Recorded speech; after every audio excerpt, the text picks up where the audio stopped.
Nos ancêtres ont peuplé le Québec et nos grands-mères ont été rudement mises à contribution. Les familles nombreuses étaient la règle générale dans nos campagnes. Souvenez-vous de la revanche des berceaux qui devait compenser l'arrivée de colons anglais par les naissances puisqu'il n'y avait plus d'arrivée de colons français. Cette forte natalité rendait l'assimilation des francophones plus difficile. C'était une façon de résister à l'arrivée massive de colons anglais. Elle commence à l'époque de la résistance des Canadiens français après le traité de Paris de 1763. Ces familles nombreuses étaient très pauvres, l'argent était rare. Les mères et les pères courageux et infatigables faisaient l'impossible pour rendre leur vie la plus confortable possible.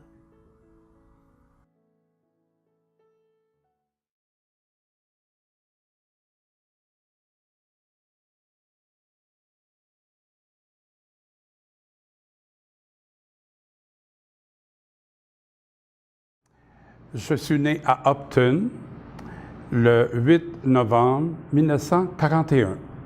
C'est un mois avant l'attaque de Pearl Harbor qui était le 8 décembre 1941. Alors, je suis un fils de la guerre. Je suis un fils, le premier, d'une famille de 8 enfants. Alors, chez nous, on est 4 garçons, 4 filles. Mon père et ma mère sont d'Upton. Papa s'appelle Éphrem Jourdouin.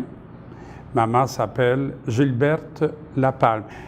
Alors, j'ai grandi à Upton. C'est toute une place que j'ai beaucoup aimée et que je revois encore parce que dans ce même rang, le rang du carré. Vous savez pourquoi on appelle carré? On appelle carré parce que les terres dans le rang du carré sont à la fois moitié d'un côté du chemin et l'autre moitié de l'autre côté.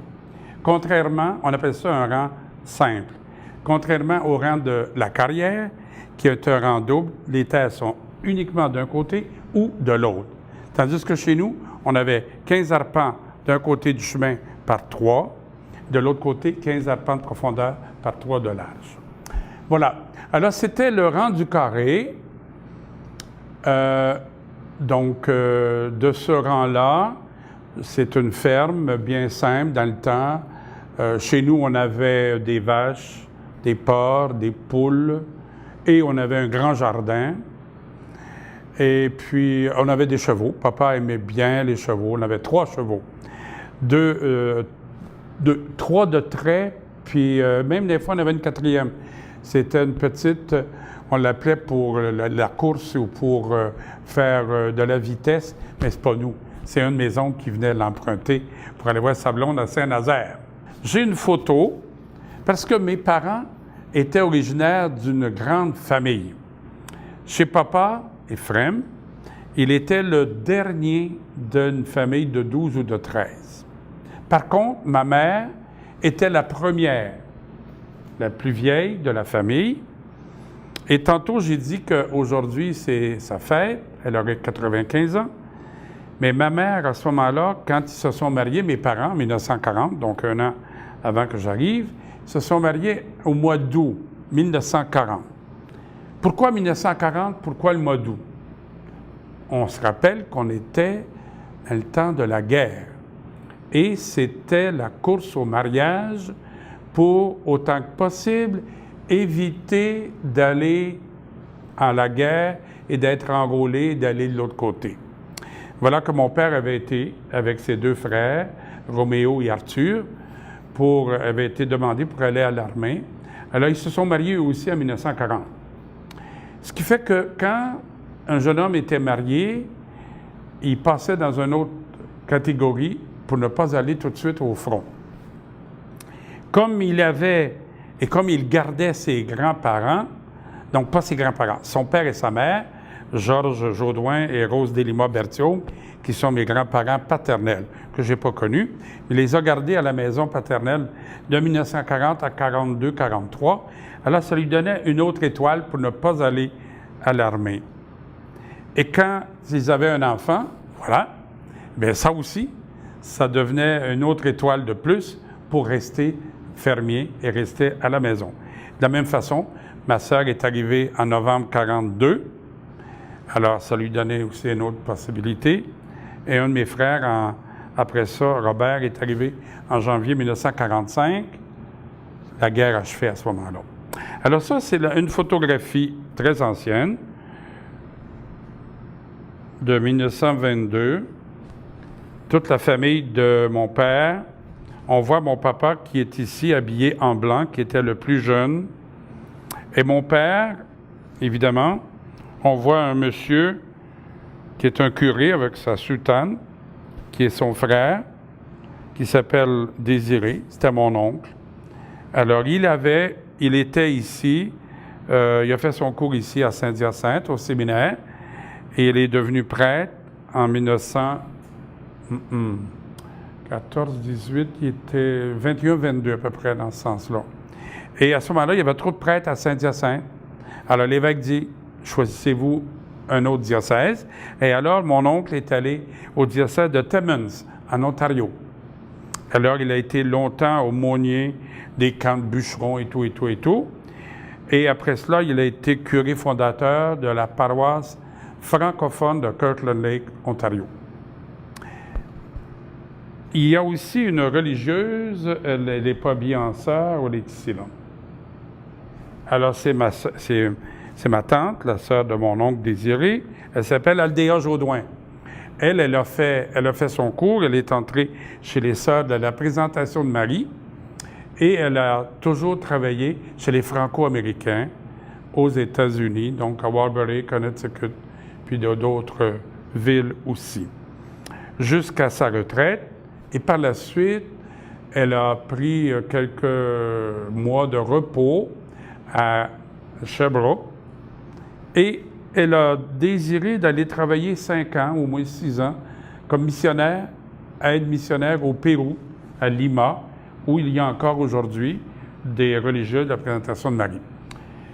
Sur la photo, on voit aussi des oncles et des tantes, dont ma tante Aurore ici, qui elle a marié aussi un Québécois, mais ils sont allés vivre aux États-Unis, à Walbury, Connecticut, travailler dans les usines de coton pour gagner leur vie, aussi au début du siècle, parce qu'il n'y avait pas de travail ici, dans ce sens-là.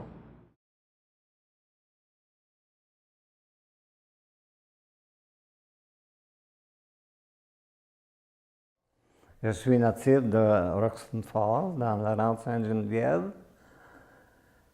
On est une famille de 11 enfants et moi je suis l'avant-dernier des enfants. Mes frères ont parti assez tôt sur la terre par rapport que mes parents avaient de la misère à arriver. Hein. Quand on dit qu'avec 25 vaches, on partira 15 piastres pour 15 jours, ça ne suffisait pas pour élever la famille, pour nourrir la famille. Alors, Lucien l'a travaillé à Drummondville, Armand l'a travaillé à Saint-Hyacinthe, et puis donnant la paye, ça paye à maman. Et puis, Laurent puis René, ils ont resté sur la ferme. Quand j'ai eu l'âge de connaissance, si vous voulez, vers l'âge de 6 ans, là, je me rappelle des autres, mais les autres étaient partis à Saint-Hyacinthe et à Drummondville. Mon père, il était aussi tannant que nous autres. Et puis, quand on a fini de souper, c'était tiraillage. On était dans la maison, dans la cuisine, on avait une grande cuisine, puis on se tiraillait. Puis mon père mangeait en arrière de la table. C'était une grande table, mais seulement qu'elle était basse. Puis maman, elle avait toujours sa vaisselle sur le bout de la table. Fait qu'elle avait mis toute sa vaisselle dans son plat vaisselle, puis elle a commencé à laver sa vaisselle. Puis mon père, il a bien vu qu'on se tiraillait, il a voulu faire pareil aussi. Il a voulu passer sur la table, mais il a vu qu'il mesurait quasiment 6 pieds, mon père. Fait que quand il a passé sur la table, il a accroché sur la table, le plat vaisselle est parti. Les tasses, les coupes, les assiettes, ça a tout revolé à la tête, partout. Pauvre maman. Fait que là, c'est bien de valeur, mais le fun, ça finit direct là. Le tiraillage, ça finit là. Mon père était juste assis, puis il disait pas un mot. Ça là, peut-être que je l'ai compté à plusieurs reprises, puis il y a beaucoup de monde qui m'ont pas cru. Mais c'est la pure vérité, ça. Je sortais justement avec mon épouse, là. On n'était pas mariés encore. Puis mon oncle-mère, puis mon beau-père. Mon beau-père était marié avec une rivière, puis mon oncle-mère, c'était au la rivière, c'était le frère et la soeur. Je me promenais avec Denise dans le chemin.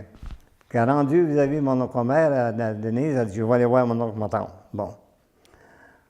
Fait qu'on rentre là, puis il est en train de faire le train. Fait qu'on s'en va à l'étable. Puis il y avait mon cousin qui était là, mon cousin Germain. Justement, il s'appelait Germain. Fait qu'on s'est mis à jaser. À mon coup, il dit, André, viens avec moi. Il dit, on va les soigner cochons. Puis la soupe était annexée à l'étable. On avait juste à sortir la batterie, puis on rentrait dans la soupe. Il avait besoin de mouler. Fait qu'il s'est dirigé directement au corps de mouler. Puis il vient pour prendre des moulets, mais il y avait un rat dans le fond du baril. Mais le rat, lui, il était assez fin, hein, il a sauté en bas. En sautant en bas, Germain il a été pour mettre le pied dessus pour l'écraser. Il n'a pas réussi, le rat a rentré dans sa jambe de culotte, puis il a monté jusque dans le dos. Puis rendu dans le dos, moi j'étais en arrière, j'ai pogné le rat comme ça à travers sa chemise, puis je suis dans le rat. Il dit, qu'est-ce qu'on fait? Fait que son frère Romain, il dit, moi, il cherche le chat. Il va chercher le chat. Moi, je retrouve sa chemise, puis il envoie le chat dans... le chat a pogné le rat, puis là, il l'a sorti, puis là, il l'a mordu, là, il l'a tué, puis il est parti avec. Puis là, quand on a ôté sa chemise, ça lui a dit, voir le dos. Il y avait le dos graffiné. Ça, c'est vrai ce que vous comptez là. C'est absolument. Il y en a qui ne croyaient pas, mais c'est vrai. C'est arrivé ça. Pour lui, il y avait le dos graffiné. C'est vrai.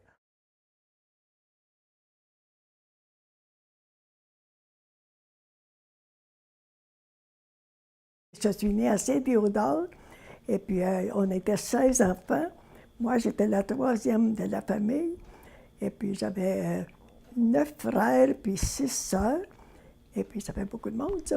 Et puis là, ben, on demeurait sur une ferme, puis mon père était cultivateur, et puis comme disons, on aidait beaucoup, sur une taille, il y avait des choses à faire. On faisait un grand jardin, puis on faisait beaucoup de conserves, puis beaucoup de choses, toute la famille, là. Et puis j'étais une des plus vieilles, bien là, j'ai aidé à élever les autres, là, parce qu'il y avait encore bien des jeunes, puis moi, je n'allais plus à l'école. J'étais à l'école jusqu'à 14 ans. Puis après ça, bien là, mon père m'a retiré de l'école parce qu'il n'y a pas le moyen de payer une servante. Fait que j'ai demeuré à la maison, j'ai appris beaucoup de choses, là. À la maison, bien, j'ai appris à cuisiner, à faire de la couture, faire du tricot, puis faire du tissage au métier, faire des tapis crochetés, puis tricoter, puis tout ça. Fait que j'ai appris bien des choses. Puis après ça, bien, aider sur la ferme, faire le jardin, puis tout ça, là. Fait que j'ai appris beaucoup de choses, plus que quand j'allais à l'école.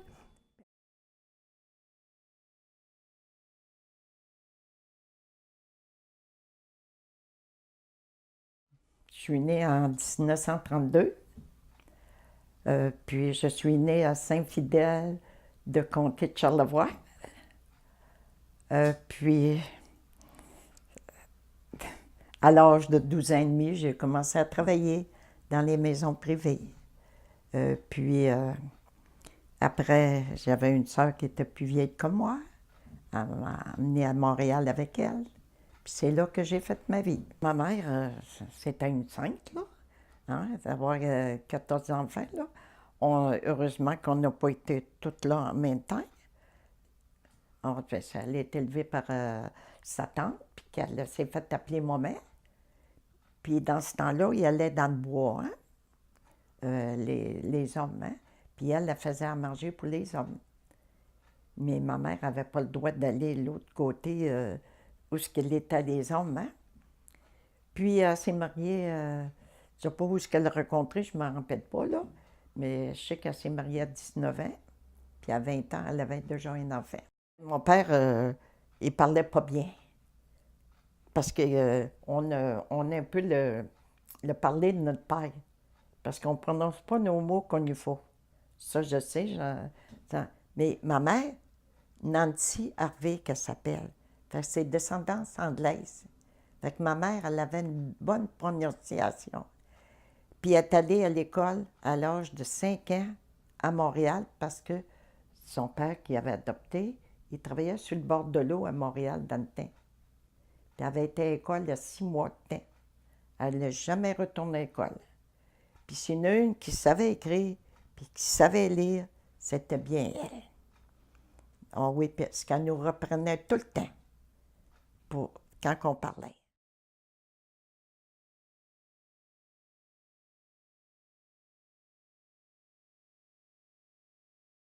Je suis née, je suis enfant unique. J'ai été adoptée, donc j'étais toute seule dans ma famille. Mais l'été, quand j'avais environ entre 5 et 10 ans, mais mon cousin et ma cousine venaient rester chez moi tout l'été.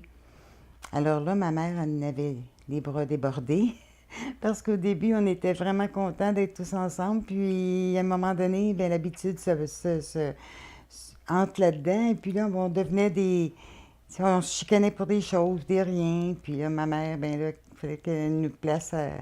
Parce que c'était quand même... mon enfance, entre 5 et 10 ans, c'était quand même très sévère.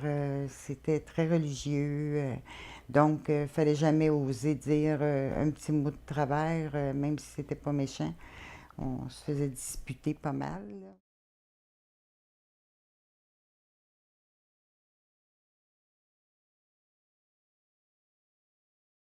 Je suis né en 1943 à Montréal, à l'hôpital Notre-Dame.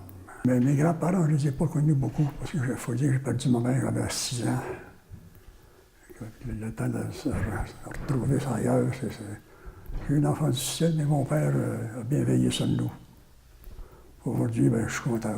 Je suis resté 30 ans à Montréal, je suis parti de là. Je suis rendu avec une vraie affaire. Au-dessus de 40 ans, je suis parti de Montréal. Je ne regrette rien.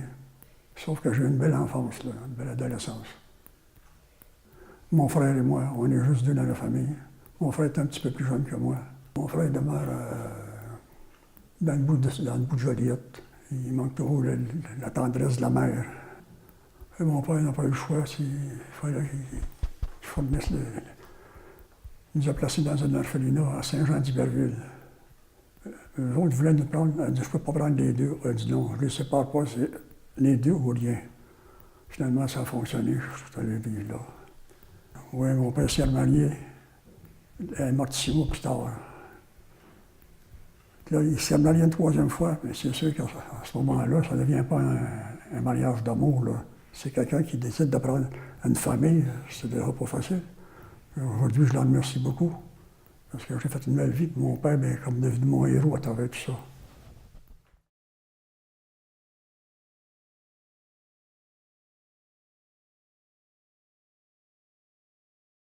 Mon père et ma mère se sont mariés à un âge assez avancé, 28 puis 32 ans. Puis ils ont eu 8 enfants, dont une fille et 7 garçons. Puis on était sur la ferme, on a tous travaillé, tous les enfants ont travaillé là, avec ma mère. Mon père est décédé assez jeune, à 64 ans. Puis il était malade depuis 40 ans, l'âge de 40 ans, lui. Sur une ferme, il y a l'ouvrage. Et puis, la fille était plutôt en dedans de la maison. Puis maman était plutôt dehors avec les garçons. Jusqu'à à peu près 13-14 ans, j'ai dit, maman va être en dedans, puis la fille va aller avec les garçons travailler. Maman était plus âgée, ils sont mariés à l'âge de 32 ans, elle était plus âgée. Fait qu'on a travaillé dehors, sur la ferme, les garçons à grande culture. Puis maman, puis la fille, elle était, on faisait le train, comme d'habitude, 32 vaches tirées à la main. En dernier, on avait une treilleuse, par exemple, ça allait mieux.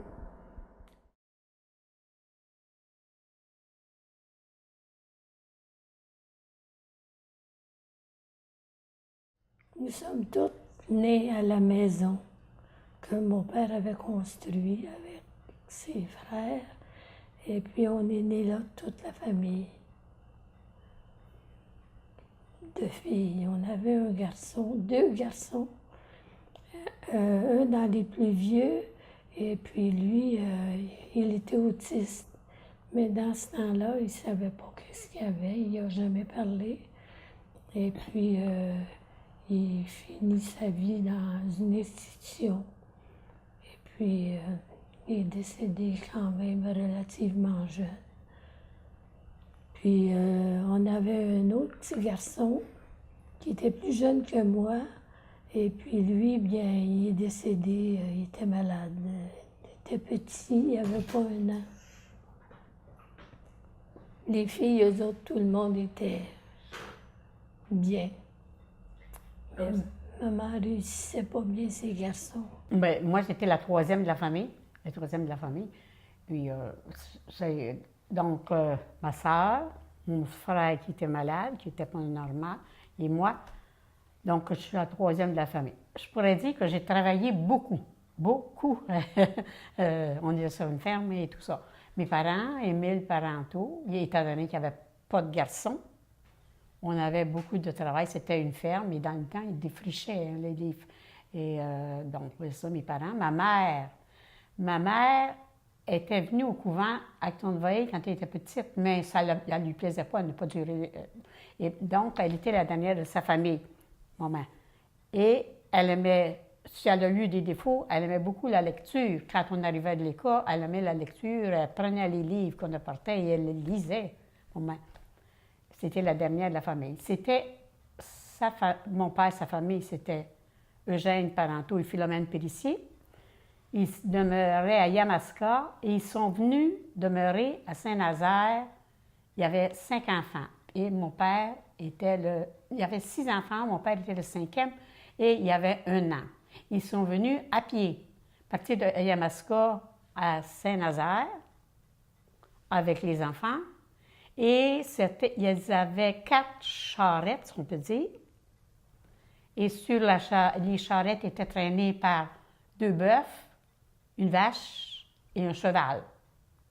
Et sur la charrette, ils avaient mis un quart on dit, contenant un quart de l'or salé, 4-5 poules, quelques petits porcelets. Ils sont arrivés en juillet. Ça, c'était les Parenteau de mon nom. Ils n'avaient pas de rien. Ils arrivent dans le rang où on a été élevés et ils vont bâtir, la première chose qu'ils vont bâtir, c'est un four à pain. Qu'ils vont élever un four à pain parce que, bon. Et ils ont fait une tente et rendu en septembre, ils avaient même ébauché une maison assez confortable. Et ensuite, bien, ils ont fait. Et c'est là que mon grand-père, ça a commencé. Bon, ça, c'était les parents. Les Gatineau étaient déjà là. Les Gatineau, c'est la famille de ma mère. Mais mon grand-père avait été élevé à Valleyfield parce que son grand-père, non, c'est pas vrai, sa parenté, le frère de son père, était évêque à Valleyfield. Et mon grand-père travaillait là et les autres membres de la famille. Et après, l'évêque était âgé, il est allé à Saint-Hyacinthe. Donc, la famille Gatineau s'est installée dans le rang 12. Ils étaient installés avant la famille des Parenteau. C'est les vieilles familles qui sont arrivées vers les années 1880, mettons, environ. Et c'est là que la famille Gatineau, Parenteau, mon père, c'est pour ça qu'il avait marié ma mère. Mais la famille Parenteau, ma grand-mère, qui demeurait à Yamaska, ils étaient meuniers. Donc, ils n'avaient pas besoin de travailler. Ils avaient des enfants dans le temps. Ma grand-mère allait à l'école, au couvent, les sœurs. Je pense que c'était de la présentation. C'était des sœurs de la présentation à Yamaska. Et elle apprenait à lire. Elle avait fini, là, elle savait lire. Elle apprenait à lire aux enfants. Elle aidait aux religieux. Donc, les enfants plus vieux que mon père savaient lire. Donc, ils ont appris. Mon père savait très bien lire et il était né en 1899. C'était rare dans le temps parce que les enfants, ils n'avaient pas d'école dans leur rang. Donc, la famille, il y a eu, papa qui était le 6e, il y a eu 12 enfants. Et toutes les, non, l'aîné, il paraît que ils disent parfois, quand il parlait, il disait, Eugène, lui, il ne voulait pas apprendre à lire. Donc, il n'avait pas appris à lire. Mais toute la famille. Et ce qui était très rare dans le temps. Parce que moi, encore aujourd'hui, que j'ai des personnes que je rencontre parfois et qui vont dire, ben non, chez nous, on ne savait pas lire. Madame, elle a 91 ans. Là, non, chez nous, on ne savait pas lire et mes parents ne savaient pas lire, puis on se débrouillait tout de même. Donc là, on parle des années 1920. Donc ça, c'est mes grands-parents. C'est la manière qu'ils sont partis dans le rang 12e rang Saint-Nazaire d'Acton.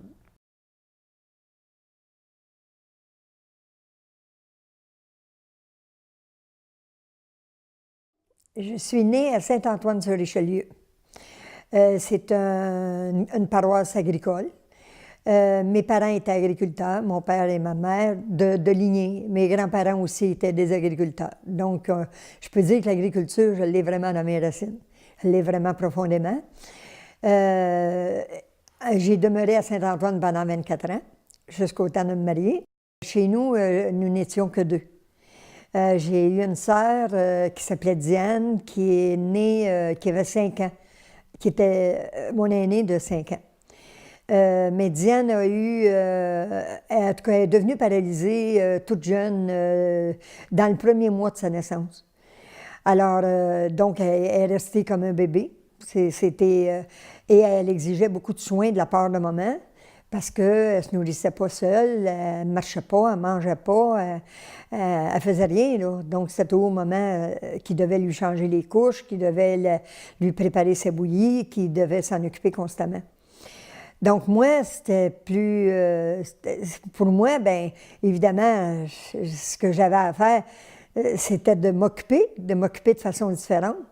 Et dans ce temps-là, il y avait des catalogues. Alors, maman me passait les catalogues, mais elle avait tout enlevé, tout ce qui s'appelle les sous-vêtements. Donc, ça m'a pris du temps avant de savoir que les femmes avaient des brassières, puis que les hommes avaient des sous-vêtements. C'était long, parce qu'elle surveillait ça. Alors, donc, puis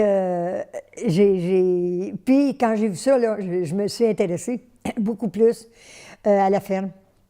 Alors, je m'en allais dans l'étable, puis là, je faisais des grands discours aux animaux, aux vaches, puis aux chevaux. Puis j'avais une jument que j'aimais beaucoup, puis elle s'appelait Tilou.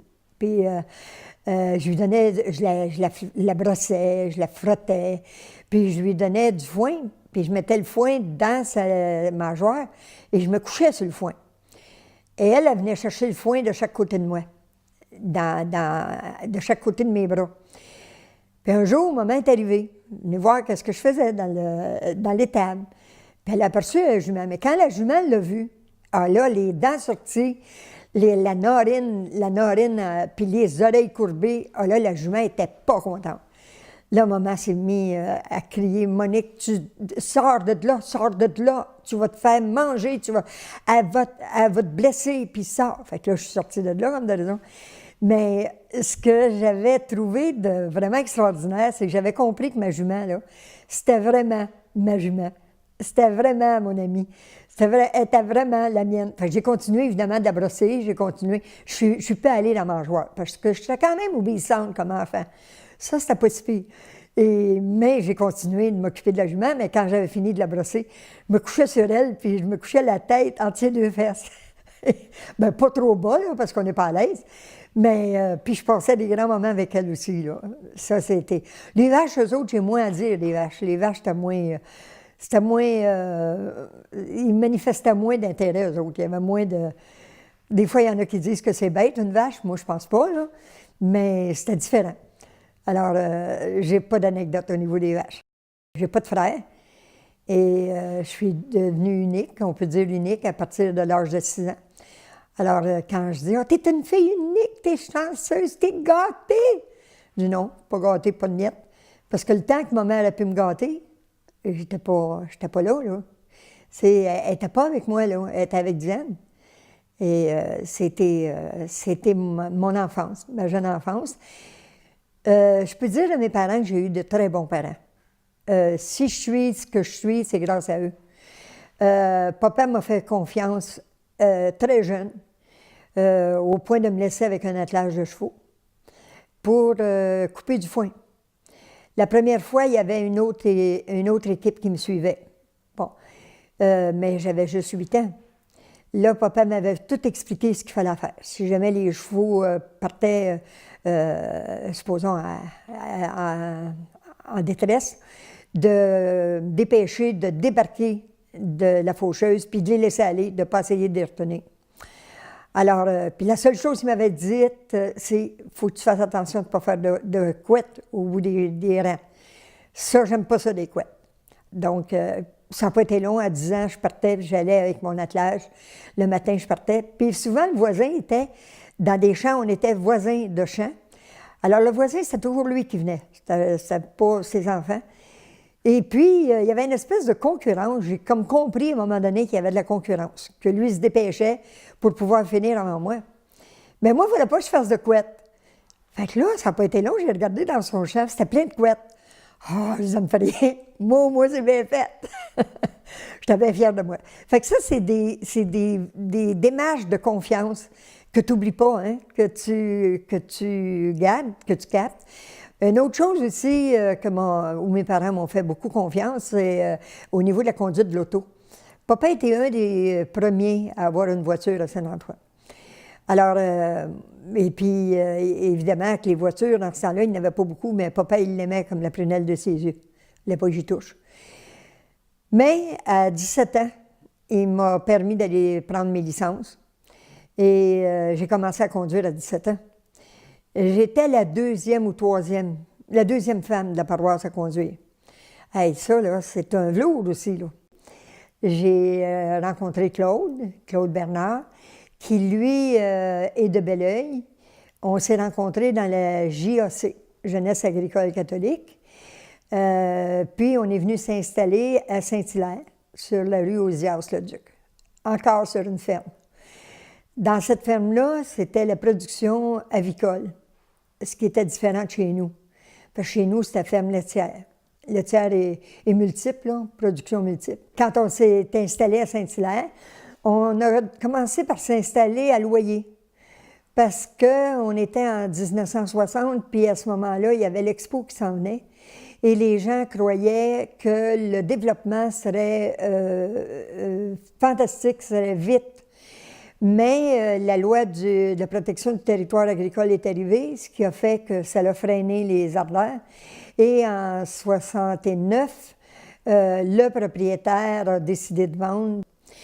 Alors donc, on a été locataire pendant 9 ans. Et en juin 69, Claude a acheté la ferme. Je dis bien Claude parce qu'on est en séparation de biens.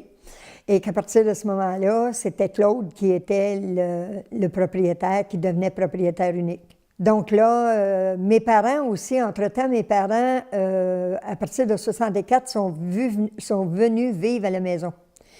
Parce que mon père travaillait à la pépinière juste à côté de chez nous. Et c'est une façon de lui permettre de venir manger chez lui avec maman. Parce qu'ils avaient leur logement. On leur avait installé un petit logement en haut qui était partagé par nos filles puis qui était partagé par notre employé en plus. Mais il était heureux, puis nous aussi, on était heureux de les avoir avec nous. Papa est parti 4 ans après, est décédé. Il avait 61 ans. Tandis que maman, elle est décédée en 2014 à l'âge de 104 ans et 8 mois. Souhaitez-moi pas d'une longévité comme ça n'a pas de bon sens. Alors, puis on a eu 2 filles. Alors, Lucie et Chantal. Lucie est enseignante au collège, à l'école privée du collège de Saint-Hilaire. Chantal a fait son cours en coiffure. Mais elle n'a pas pu pratiquer parce qu'elle a eu un problème d'allergie. Alors, elle a très, très peu pratiqué. Et là, maintenant, elle demeure à la ferme. Elle donne des coups de main à la ferme à l'occasion, quand ils ont plus de travail à faire. On a quitté la ferme en 2000. Donc, ça fait 15 ans qu'on a aménagé ici. Et c'est notre fille la plus vieille qui a repris la maison. Et qui a, évidemment, elle l'a améliorée beaucoup parce qu'elle aime beaucoup les antiquités, elle aime beaucoup les choses. Donc, elle a remis la maison à son état originel. Elle a trouvé que j'avais donné beaucoup de couches de peinture. Et qu'elle avait eu beaucoup de travail à tout refaire ça, à tout replacer ça. Elle a fini cet été-là. Ils viennent de finir. Mais c'est beau. C'est vraiment bien. Puis, donc, on est heureux de retourner. On est heureux de l'y voir. Mon mari aime beaucoup y aller. Il y va pas souvent, mais c'est presque une fois par jour. Mais il va pas souvent. Alors, en gros, c'est ça, là. C'est nos filles. Puis on a des petits-enfants. On a 4 petits-enfants. 2, mais là, c'est plus des petits, c'est des grands petits-enfants. Parce que la plus jeune a 20 ans et la plus vieille a 28. Alors, ça commence à prendre de l'âge, là. On a eu un fils aussi qu'on a adopté à l'âge de 6 ans et demi, mais qui est décédé à l'âge de 21 ans. Lui est décédé d'une overdose. Et ce qui veut dire que si on recule en 80, c'était tabou, ça, il ne fallait pas parler de drogue, il ne fallait pas parler de ça. C'était généralement de la faute des parents si ça arrivait. Et c'était difficile. Et mon fils, notre fils qui s'appelait André, me disait tout le temps, « Maman, tu ne sais pas de quoi tu parles. Tu n'as jamais essayé ça, toi. Tu ne sais pas. » Alors, il disait, « Essaye ça, essaye ça. » Je disais, « Non, André, moi, je n'essayerai pas ça. Je sais que c'est pas bon, c'est malsain. Là, je suis tranquille, je n'ai jamais fumé, puis je ne commencerai pas à mon âge. » Alors, je n'ai jamais accepté, mais le lendemain de ses 17 ans, il est parti en fugue. Et on l'a revu à l'occasion, il a refait des liens. Il est revenu à l'occasion à la maison de temps en temps, mais c'était surtout pour avoir de l'argent. C'était de l'argent qu'il avait besoin. Parce qu'évidemment, ils en ont besoin dans ces circonstances-là. Ce qu'on a donné très peu. Parce que ça ne servait à rien, c'était le début de la fin, ça. Alors, ça, c'était la vie d'André. Maintenant, ça va faire 40 ans qu'il est décédé. Il est décédé en 86. Donc, non, pas 40 ans. 30 ans. Je ne sais plus combien maintenant.